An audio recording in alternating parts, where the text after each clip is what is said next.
Hello students. आज हम BA part प्रथम वर्ष के प्रथम प्रश्न पत्र समाजशास्त्र के सिद्धांत के अंतर्गत अपना अध्याय समाजीकरण के बारे में जान रहे हैं। हमने अपनी पिछली क्लास में समाजीकरण का अर्थ और इसकी विशेषताओं के बारे में जाना था। आज हम जान रहे हैं समाजीकरण के उद्देश्य और उसकी प्रक्रिया के बारे में। तो पहले हम जानेंगे समाजीकरण के उद्देश्य क्या है। समाजीकरण के उद्देश्यों के अंतर्गत ब्लूम तथा सेल्जनिक ने समाजीकरण के 4 उद्देश्य बताए हैं, जिसमें पहला उद्देश्य बताया है आधारभूत नियमबद्धता का विकास। इसके अंतर्गत बताया गया है कि जीवन को सुचारू रूप से जीने के लिए अनुशासन और नियमबद्धता की आवश्यकता होती है। समाजीकरण की प्रक्रिया द्वारा व्यक्ति में नियमबद्धता का विकास होता है। समाजीकरण की प्रक्रिया परिस्थिति के अनुसार अपने लक्ष्यों में संशोधन स्थगन करना भी सिखाती है। अर्थात व्यक्ति यह सीखता है कि किस समय हमें किन परिस्थितियों में किस प्रकार का व्यवहार करना है, और अगर परिस्थितियां चेंज हो जाए, परिवर्तित हो जाए, तो हमें कैसा व्यवहार करना है। इसी कारण व्यक्ति समाज के नियमों को ग्रहण करता है और अपने व्यक्तित्व का विकास करता है। इस कारण समाजीकरण का उद्देश्य व्यक्ति के जीवन में नियमबद्धता एवं अनुशासन की प्रेरणा देना है, जिससे सामाजिक जीवन सुचारू रूप से चलता रहे। समाजीकरण के उद्देश्यों के अंतर्गत इसका दूसरा उद्देश्य बताया गया है आकांक्षाओं की पूर्ति। अर्थात अनुशासन के साथ साथ समाजीकरण व्यक्ति की आकांक्षाओं की पूर्ति भी करता है।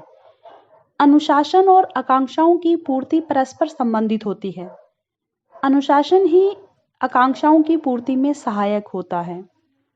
आकांक्षाएं भी एक व्यक्ति से दूसरे व्यक्ति में संचरित होती हैं। उदाहरण के लिए, यदि समाज में तकनीकी ज्ञान को महत्व दिया जाता है तो उस समाज के व्यक्ति इंजीनियर बनने की आकांक्षा करेंगे। इसी प्रकार धर्म प्रधान समाज के लोग पुरोहित बनना चाहते हैं। इस प्रकार समाजीकरण का उद्देश्य व्यक्ति में आकांक्षाओं के रूप का निर्धारण करके उनकी आदर्श पूर्ति में सहायक होना होता है। समाजीकरण का तीसरा उद्देश्य बताया गया है सामाजिक दायित्वों की शिक्षा। समाजीकरण द्वारा व्यक्ति यह सीखता है कि भिन्न भिन्न परिस्थितियों में वह अन्य व्यक्तियों के साथ किस प्रकार का सामंजस्य स्थापित करे। साथ ही वह यह भी सीखता है कि अन्य व्यक्तियों के साथ अनुकूलन करने के लिए उसे किस प्रकार की भूमिका निभानी चाहिए।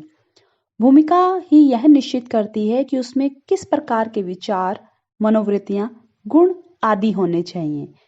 इसका आशय यह है कि समाजीकरण द्वारा व्यक्ति को सामाजिक भूमिका निर्वाह करना भी सिखाया जाता है, क्योंकि समाज में व्यक्ति अनेक लोगों के संपर्क में आता है, जिनके साथ उनकी अनेक प्रकार की भूमिकाएं होती हैं, जिन्हें समाजीकरण द्वारा ही व्यक्ति सीखता है। तो इस प्रकार सामाजिक दायित्वों की शिक्षा भी समाजीकरण का उद्देश्य है। इसका अगला उद्देश्य है क्षमताओं का विकास। समाजीकरण की प्रक्रिया द्वारा व्यक्ति में इस प्रकार की क्षमताएं अथवा योग्यताएं विकसित होती हैं, जिनके द्वारा वह स्वयं को समाज के अनुकूल बना लेता है। उदाहरणार्थ, बड़ों का सम्मान करना, अभिवादन का तरीका, खाना खाने के तरीके आदि को व्यक्ति अनुकरण द्वारा सीख लेता है, क्योंकि ये योग्यताएं व्यक्ति के सामाजिक जीवन को प्रभावित करती हैं। इस प्रकार जीवन के प्रत्येक क्षेत्र में सफलता प्राप्ति के लिए सामाजिक कुशलताओं का विकास करना समाजीकरण का उद्देश्य है। तो इस प्रकार समाजीकरण के ये उद्देश्य बताए गए हैं। अब हम जानेंगे कि समाजीकरण की प्रक्रिया क्या है। समाजीकरण की प्रक्रिया बालक के जन्म के पश्चात प्रारंभ होती है।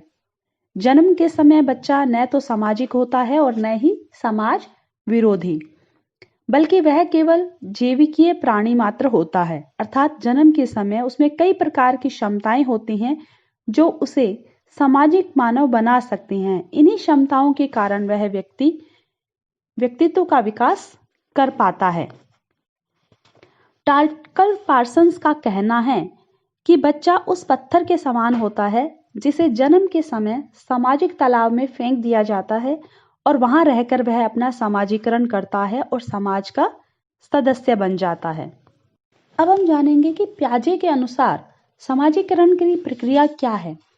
प्याजे ने बाल मनोविज्ञान का बड़े विस्तार से गहन अध्ययन किया है और उसके आधार पर उन्होंने सीखने की प्रक्रिया को मनोवैज्ञानिक आधार पर 6 अवस्थाओं में बांटा है, जो इस प्रकार हैं। प्रथम अवस्था में स्तनपान के समय बालक में सनसनी का बोध होता है। दूसरी अवस्था में बालक किसी एक बिंदु से किसी वस्तु को देखता है, लेकिन आंखों से ओझल होने पर उसने ढूंढने का प्रयास वह नहीं करता है। तीसरी अवस्था में बालक जो कुछ भी देखता है उसे पकड़ने का प्रयास करता है।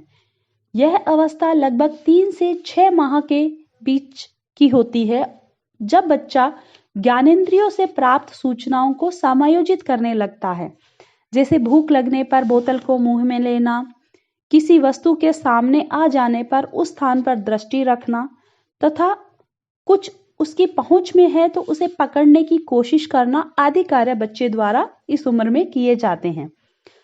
चौथी अवस्था में बच्चा उस पदार्थ को खोज करता है जो उसके सामने अदृश्य कर दिए जाते हैं, जैसे छिपे खिलौनों को बिस्तर के नीचे तलाशना आदि।